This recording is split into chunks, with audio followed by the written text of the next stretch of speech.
एकदम कुरकुरी। शाम की चाय हो या सुबह का नाश्ता, कुछ मज़ेदार सा, कुछ अलग सा खाने का दिल करता है। इन दिनों जैसे बारिश का सीज़न है ना, कुछ जल्दी से बन जाए, टेस्टी भी हो, गर्मा गर्म है, तो आज हम वही बनाएंगे। सबसे पहले करते हैं स्नैक्स की तैयारी, जो कि चाय के साथ बहुत पसंद है मुझे। मैं अक्सर ही बीच बीच में बना के रखती हूँ। यहाँ पर एक मिक्सिंग बोल में मैंने 2 कप मैदा ली है और इसमें हम डालेंगे स्वाद के अनुसार नमक और 1 बड़ा चम्मच अजवाइन हाथों से रगड़ के डालें और इसमें आधा चम्मच कलौंजी डालेंगे। अजवाइन और कलौंजी दोनों का इस्तेमाल किया है मैंने। आप चाहें तो एक स्किप कर सकते हैं या दोनों भी डाल सकते हैं। अब इसमें करीब जैसे 2 कप मैदा होती है ना, तो मैं 1/4 कप के जितना घी का मोयन लगाऊंगी। अच्छे से घी, नमक, अजवाइन, कलौंजी मैदे में पूरा मिक्स कर लें। आप चाहें तो इसे गेहूं के आटे से बना सकते हैं। मुझे भी पसंद है गेहूं के आटे वाली, शुभम को नहीं पसंद, इसी वजह से फिर मैं हमेशा मैदे का ही बनाती हूँ। मेरे बेटे को ये बहुत पसंद है मट्ठियाँ, और उसको अगर मैंने गेहूं का आटा मिला दिया या गेहूं के आटे की बना ली तो उसको अच्छी नहीं लगती। और अब बनाते हैं हम बच्चों के लिए ही हैं, तो इसीलिए फिर मैं उसके हिसाब से बनाती हूँ। अब सभी चीज़ें मिक्स करने के बाद जब ऐसे मुट्ठी सी बनने लग जाए ना मैदे में, फिर थोड़ा थोड़ा पानी का छींटा लगाते हुए अच्छा सा सख्त सा डो तैयार करेंगे। ये मैं थोड़ी थोड़ी बनाया करती हूँ, ज़्यादा नहीं बनाती। थोड़ा थोड़ा ताज़ा ताज़ा बनाया, जितने दिन खाया गया, फिर बीच में ब्रेक लेके फिर बन जाती हैं। अच्छे से सख्त सा डो तैयार करके इसको ढक करके रख दिया मैंने साइड में। ये काम पहले ही कर लिया है, लेकिन उसका आगे का काम हम बाद में करेंगे। अब यहाँ पर सबसे पहले हम लेंगे 1 कप जितनी सूजी। थोड़ी और भी चाहिए थी, डब्बे में इतनी ही थी, पूरी फुल नहीं थी। अच्छा, अब पैन में डालेंगे 2 बड़े चम्मच घी और इस घी में डाल देंगे हम सूजी। 1 कप सूजी 2 चम्मच घी में, और इसको हम पहले घी में सूजी को भून लेंगे। मीडियम आंच रखेंगे। अगर तेज़ कर भी लें तो लगातार मिक्स करें इसको, क्योंकि अगर छोड़ देंगे तो तुरंत फिर ये काली हो जाएगी। तो एक जैसी अच्छी सी सूजी भुन जाए, ब्राउन ब्राउन सी हल्की सी हो जाए, बहुत डार्क नहीं, तो इसको भूनना है। आप चाहें तो इसे बिना घी के ड्राई भी रोस्ट कर सकते हैं। इसको भून करके आप इसको साइड में रख देंगे। तो यानी कि अब ये हमारी अच्छी सी भुन चुकी है सूजी। हमने गैस बंद कर दी है, और चूंकि अभी पैन गरम है तो मैंने इसको इसमें ही छोड़ दिया है। या तो इसी समय भी आप ट्रांसफ़र कर सकते हैं, लेकिन अभी तो मुझे इसकी तैयारी करनी है तो मैंने पैन में ही रहने दिया है और गैस ऑफ है। अब इसकी छोटी छोटी तैयारी कर लेते हैं, जिसके लिए हम हरी मिर्ची लेंगे बारीक काट करके। मैंने 2-3 हरी मिर्ची ली हैं काट करके, और 2 छोटी साइज़ की प्याज हैं, इसलिए मैंने 2 ली हैं। बहुत बड़ी होती तो एक ही ले लेते। तो इसको भी बारीक काट लेंगे। अब वही है, जो छोटी प्याज होती है तो बहुत कम लगती है, लगता है ये तो बहुत थोड़ी सी, एक छोटी सी प्याज 2 ले लो तो कई बार लगता है अरे ये तो थोड़ी ज़्यादा सी हो गई है, पर कोई नहीं, अभी पूरी ही डाल देंगे। तो 2 प्याज हमने, क्योंकि सूजी की क्वांटिटी के अकॉर्डिंगली मैं कह रही हूँ, तो यहाँ पर 1 कप के हिसाब से मैंने ये प्याज भी काट ली है। और करी लीव्स भी हम पत्ते निकाल करके बारीक काट लेंगे। तो अब चूंकि आपको पता ही है मैं हमेशा बारीक काट करके ही डालती हूँ, वो पत्ते ऐसे ही वो निकाले जाते हैं कढ़ाई के सामने से, लेकिन बाद में ये बिहाइंड द सीन यहाँ पे कटिंग होती है बगल में।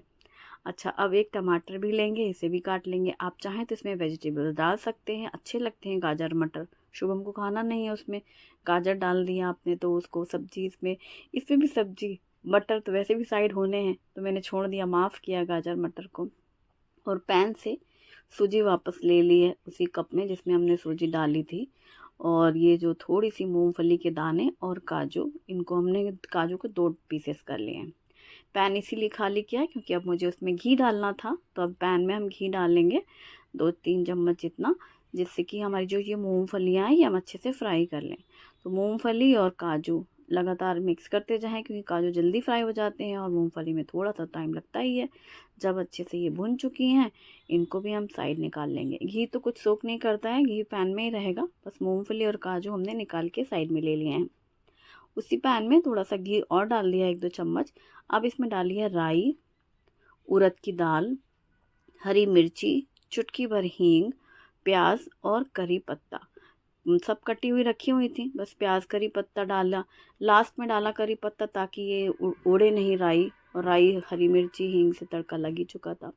फिर इसमें जब प्याज अच्छे से फ्राई हो गई है, हल्की सी फ्राई हुई है, बहुत ज़्यादा ब्राउन नहीं की है, फिर इसमें कटे हुए टमाटर, हल्दी पाउडर और नमक डाला है और ढक दिया है, जिससे नमक की वजह से और ढकने से भाप में ही टमाटर हमारे अच्छे सॉफ्ट हो जाएंगे। और हल्दी उसी समय डाल दिया, चुटकी भर हल्दी डाली है, ज़्यादा नहीं। वैसे टोटल ऑप्शनल है, बहुत बार उपमा वाइट भी बनता है तो आप वाइट भी बना सकते हैं। मैं थोड़ा सा हल्दी डाला है मैंने, और इसको अच्छे से भून लेंगे। तब तक यहाँ से ये जो मसालदानी का कार्यक्रम था वो हो चुका है, इसलिए हटा दिया है काउंटर टॉप से। अब टमाटर सॉफ्ट हो चुके हैं और ये भुनी हुई हमने सेवियाँ भी इसमें डाल दी हैं। अब एक बार कुछ मिनट फिर से इसको हम अच्छे से मिक्स कर लेंगे प्रॉपर, और भून भी लेंगे। यानी प्याज, टमाटर, हरी मिर्ची है, और तड़के के लिए मैंने राई और उड़द की दाल का इस्तेमाल किया था, करी पत्ता है, और ये सूजी पूरी अच्छे से मिक्स हो चुकी है। नमक हमने पहले ही डाल दिया है और सब। अगर आप हल्दी नहीं डालेंगे तो यही मिक्सचर आपको वाइट कलर का दिखेगा। आप चाहें तो ये प्रीमिक्स बना के भी रख सकते हैं, लेकिन जब आप बना के रखें ना, स्टोर करें, उसके लिए प्याज को पहले धूप में सुखा लें और फिर भूनें और फिर उसको मिक्स करें। सारी चीज़ें मिक्स करने के बाद 1 कप सूजी में 2 कप पानी डालती हूँ मैं, बस। अब इसमें 2 कप पानी डाल करके गर्म पानी डालें, जिससे जल्दी से ये सूजी उबाल आ जाएगी। इसमें हाफ़ लेमन का जूस भी डाल दिया है। आप चाहें तो इसमें थोड़ी सी दही या बटर मिल्क छाछ का भी इस्तेमाल कर सकते हैं खट्टेपन के लिए। मैंने हाफ़ नींबू का जूस डाल करके इसको बस ऐसे ढक दिया है। कुछ ही सेकंड में भाप में ही वो पूरा अच्छे से उबाल भी आ गई है, और ये जो सूजी है वो हमारी पूरी अच्छे से पक चुकी है। सॉफ्ट होने तक इसको पूरा, यानी सूजी को एकदम सॉफ्ट होने तक ही भूनना है। और जैसे जैसे ये ठंडा होगा, बिल्कुल खिला खिला बिखरा हुआ सा रहेगा। वो अभी चूँकि गर्म है ना, गरम गरम में ऐसा लगता है स्टिकी सा, लेकिन ठंडे होते ही एकदम परफेक्ट हो जाएगा। गैस बंद कर दी है, कटा हुआ धनिया पत्ता डाल दिया, फ्राई की हुई मूंगफली और काजू, और 1 चम्मच घी लास्ट में डालना। ये बहुत अच्छी टिप है, इससे बहुत अच्छा टेस्ट आता है, घी घी वाला टेस्ट आता है। क्योंकि जो हम कुकिंग प्रोसेस में यूज़ करते हैं उसका इतना, किसी भी कोई भी आप रेसिपी बनाओ, उतना फ्लेवर नहीं आता। जब आप घी ऊपर से डालते हो तब एक्चुअली आता है। तो जैसे जैसे आप देख रहे हो गैस बंद है, लेकिन वो जैसे मैं उसको मिक्स कर रही हूँ पूरा एक साथ पैन से समेट रहा है, पैन में बिल्कुल भी स्टिक नहीं कर रहा है। और अब कुछ सेकंड के लिए इसको ढक दिया था, क्योंकि वो गर्म था ना, गैस बंद करने के बाद भी, तो भाप में और अच्छे से सीज जाती है। जो सूजी होती है ना वो और अच्छी सॉफ्ट होती है। और अब इसको सर्विंग करने के लिए एक बहुत अच्छी टिप होती है या ट्रिक होती है। एक कटोरी में आप इसको इस तरीके से भर दो, पूरा अच्छे से ऊपर तक पैक करके, जैसे हम राइस की कभी करते हैं ना प्लेटिंग, इसी तरीके से। और फिर इसको किसी भी, जिसमें आपको प्लेट में सर्व करना है उसमें आप कटोरी ऐसे पलट के रखो। कटोरी बहुत ही ईजिली ऊपर आ जाती है, क्योंकि सूजी है ना, इसमें घी डला हुआ है या ऑयल जो भी आपने यूज़ किया होगा, तो वो चिकना रहता है और कटोरी से पूरा ऐसे स्लिप कर जाता है, वो कटोरी ऊपर आ जाती है। तो ये बहुत ही टेस्टी लगता है ब्रेकफास्ट टाइम पे। तो मतलब जल्दी बनने वाला आइटम है। आप चाहे तो इसमें गाजर और मटर, बारीक काट के गाजर और छोटी छोटी सी और मटर फ्रोज़न इस्तेमाल कर सकते हैं, वो वेजिटेबल उपमा अच्छा लगता है। और ये केवल मूंगफली वाला है। और बच्चों को लंच बॉक्स में देना हो, शाम की भूख है या फिर सुबह का नाश्ता, एकदम परफेक्ट। चाय मिल जाए बस, फिर क्या ही कहने। तो ये एक बहुत अच्छा आइटम है जो कि मैं अक्सर ही बनाती हूँ, तो सोचा कि आज यही बनाया जाए और आपके साथ शेयर किया जाए। अब ये जो हमने गूँथ के रखा था मैदा, जिसमें नमक, अजवाइन और कलौंजी डाली थी, और ये ढक के रखा था, और ढक के एकदम सख्त सा रखा था आटा। लेकिन जितनी देर हमने उपमा बनाया खाया सबने, उतनी देर में ये ढक के रखने से सॉफ्ट हो जाता है।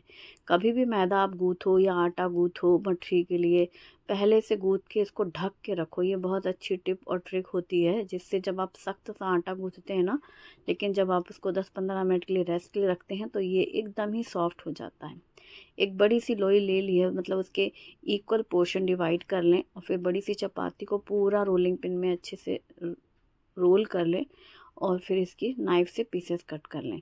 छोटे, बड़े, पतले, मोटे, वो तो आपकी चॉइस है। और जैसे ही कढ़ाई में गरम हो जाए घी या तेल, जो भी आपको फ्राई करना है, उसमें आप ये छोटे छोटे बैचेस में डालें। मैं अक्सर करती क्या हूँ, एक बैच अभी गरम हो रही थी कढ़ाई, और यहाँ पर मैंने बेल लिया, क्योंकि अकेले ही बेलना बनाना है तो उतना इसको बना के रख दो तो चिपक जाती है ना, इसलिए एक शीट बेल ली, काट लिया, डाल दिया। उसको कंटिन्यू मिक्स भी कर लिया, कभी आंच धीमी कर ली, कभी तेज़ कर ली ज़रूरत के हिसाब से, और इसको हिलाते भी गए। और यहाँ अपना दूसरा वाली शीट बेल भी ली। तो ये इस तरीके से करते करते छोटे छोटे बैचेस में, जो मैंने कितना 2 कप मैदा ली थी ना, हाँ 2 कप में भी थोड़ी सी कम थी शायद वो भी, तो उसके हिसाब से 4-5 बैचेस में बन जाती हैं। छोटे छोटे बैचेस में बनाई हैं और पतली पतली बेली हैं, क्योंकि ऐसी ही कुरकुरी सी बनाना था। जैसे थोड़ी सी मोटी लगा बनाओ ना तो खस्ता लगती हैं एकदम, लेकिन अभी चूँकि सीज़न ऐसा है, ज़्यादा मोटी कोई भी चीज़ बनाओ तो वो 2-4 दिनों बाद अलग ही टेस्ट देगी, थोड़ा सॉफ्ट सी लगेंगी। ये पापड़ी जैसी रहेंगी ना, कुरकुरी सी रहती हैं, ये खाने में बहुत अच्छी लगती है और हल्की लगती हैं। तो कभी चाय के साथ कुछ ऐसे उस टाइम पे नाश्ता नहीं बना और साथ खाली चाय नहीं लेनी है, तो थोड़ा सा नाश्ता लेना हो तो ये अच्छा रहता है। या दूध के साथ, शुभम को जैसे शाम में कुछ हल्की सी भूख है, दूध तो रहता ही है उसका शाम में, अब कुछ बनाए तो उतनी भूख नहीं है कि उस टाइम पे उसे कुछ खाना हो, तो थोड़ी सी मट्ठी खा लिया, दूध पी लिया, हो गया नाश्ता। और हॉस्टल वाले बच्चों के लिए तो मतलब क्या ही कहना, ये तो संजीवनी का काम करता है उनके लिए, क्योंकि ये चीज़ें स्टोर कर सकते हैं ना, लड्डू मट्ठी ऐसी चीज़ें। मतलब हम लोग के टाइम पे भी मम्मी हमें भी नाश्ते में यही देती थी, और अभी भी पूछो तो बच्चों को यही है। देखो शुभी इतना नहीं बनवाती है मट्ठी, मुझे लगता है शुभम को पसंद है, तो शुभम जब जाएगा हॉस्टल तो ज़रूर लेगा मट्ठी। और फिर जब हॉस्टल में रह कर के यही यही लड्डू मट्ठी खा खा के बोर हो जाते हैं, तो फिर बच्चों को लड्डू मट्ठी नहीं खाना, बाकी कुछ भी दे दो। मतलब कोई भी चीज़ ना एक्सट्रीम हो जाएगी तो वो फिर उससे मन हटता है। जैसे हमारे साथ ऐसे ही हुआ था, हमेशा एक ही नाश्ता फिक्स था, 2 चीज़ आते थे हॉस्टल ले जाने के लिए, लड्डू मट्ठी। और बस अब यहाँ पर फिर ये से छोटे छोटे बैचेस में बनाती जा रही हूँ ना, और फिर इसे पूरा का पूरा बेल करके पतला सा फिर कर ले। वैसे ना रोल वाली लेयर वाली मच्छियाँ भी बहुत अच्छी लगती हैं, लेकिन वो थोड़ी हैवी होती हैं, उसके लिए भी पूरी पतली पतली शीट बेल लो, और फिर उसमें घी और थोड़ा सा सूखा मैदा डस्ट करके आपस में एक दूसरे के ऊपर लेयर रख लो, फिर उसे रोल कर लो, और फिर उसे कट करके बेल लो। लच्छेदार बनती हैं, जैसे लेयर वाली पराठे बनते हैं ना, वैसे लेयर मच्छियाँ बनती हैं। मच्छी बनाने के बहुत सारे शेप्स और बहुत सारे डिज़ाइन और बहुत डिफरेंट तरीका है, लेकिन शुभम को सिर्फ़ और सिर्फ यही वाली पसंद है, पतली। इसमें कुछ एक्सपेरिमेंट ना हो कि मम्मी कुछ नई रेसिपी शेयर कर दे व्यूवर्स के लिए, नहीं। उस खाना हो तो उसको है ना, उसको यही वाली पसंद है, जिसमें कोई ट्रायल ना किया गया हो, कुछ भी नया इजाद ना हो। क्योंकि बचपन से उसने यही मट्ठी खाई है। नानी घर से नाश्ता भी आता था जब बच्चे छोटे थे, तो वो भी यही वाला आता था, मट्ठी लड्डू, तो छोटेपन से खाता है, उसको पसंद है, तो यही वाली बनवाता है। वो पहले से बोल देता है मम्मा बस वैसे ही बनाइएगा, आप कुछ अलग मत करिएगा। समझ जाते हैं वो कहना चाह रहा है कि कोई रेसिपी मत इसमें क्रिएट करिएगा, बस सिंपल मट्ठी बनानी है। ये है अगारो हार्ड एनोडाइज कढ़ाई विद ग्लास लिड। इसमें पानी नमक ऑयल डाल करके दिसानो एल्बो पास्ता, जो कि दुरुम व्हीट से बना हुआ है, पास्ता के साथ वेजिटेबल्स डाल करके बॉईल करके छान कर साइड में ले लिया है। फिर उसी कढ़ाई में तेल गरम करके बारीक कटी हुई प्याज, अदरक, लहसुन, हरी मिर्ची, शिमला मिर्ची और टमाटर, और इसमें डाला मैगी मसाला, ब्लैक पेपर पाउडर, नमक और पिज़्ज़ा पास्ता सॉस। अच्छे से सब फ्राई करने के बाद और पूरा मसाला भुनने के बाद बॉईल किया हुआ पास्ता और वेजिटेबल्स डाल करके टोमेटो केचप डाल करके भी अच्छे से मिक्स कर दिया। फिर इसमें डालें ब्लैक पेपर पाउडर और साथ में स्प्रिंग अनियन, और गर्मा गर्म सर्व करें, एंजॉय करें। वीडियो पसंद आए तो लाइक करें, अपनी फैमिली फ्रेंड्स के साथ भी शेयर करें। Thanks for watching.